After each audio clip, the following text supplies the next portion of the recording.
Hi, Mfundo. So what just happened about a few minutes ago, there was a delivery truck, small one-tonner truck that tried to come through. So you would know that the community is protesting because of water rationing. But as the truck came through, people stopped the truck, and there's a canvas on the truck. If I could just show you, if my colleague could move, Mshaba would just pan so that I could show you the side of the truck.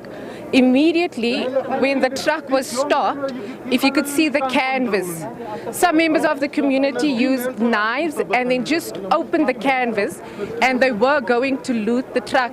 But it seems to be polystyrene containers that's in the truck. The driver is quite shaken. He's on the other side, right-hand side of the road.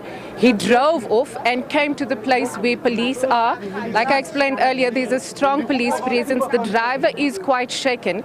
We are trying to get to talk to him about just what just happened, but let's just see if we could get through to him.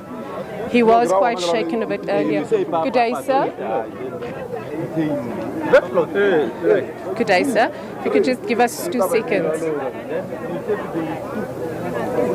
We're just waiting just to find out, because we are quite curious as to how he got to this point, because you would understand that the road is runs from UJ, it's Fuel Road, and then it's still Fuel Road in front of Rahima Musa Hospital. So we are not sure as to how he got onto the road, if he was allowed through by protesters perhaps at the bottom of the road.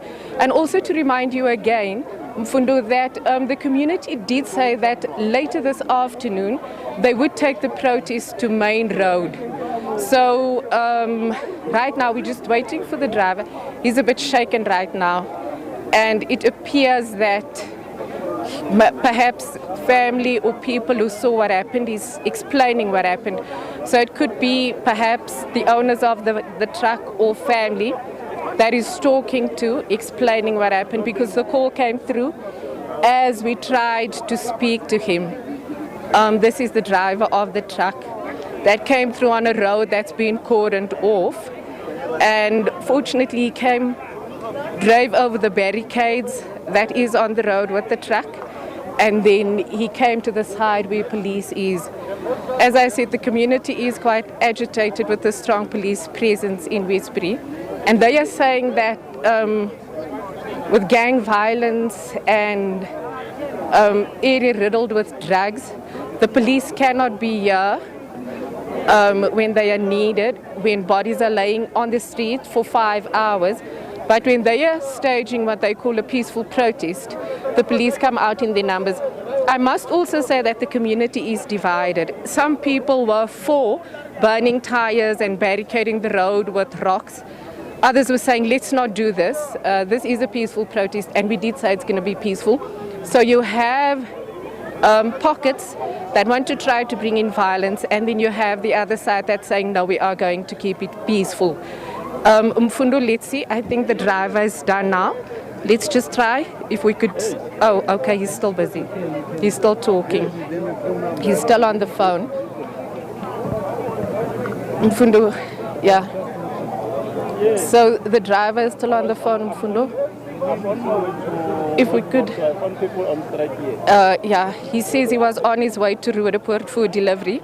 And it would seem that perhaps he was going down or trying to go down on Deckers, which is where they said they're going to close later this afternoon. But then he came through this way. And unfortunately, these roads have also been closed off. So it perhaps, until we speak to the driver, we are not sure, Mfundo.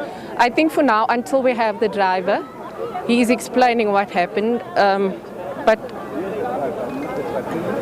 until we have him, for now, to establish the facts around how exactly he managed to come into this community, given that they've blockaded most of the entries into the community. We'll leave it there for now. That's SABC News reporter Elrees Mshaba. She continues to monitor the Westbury protest.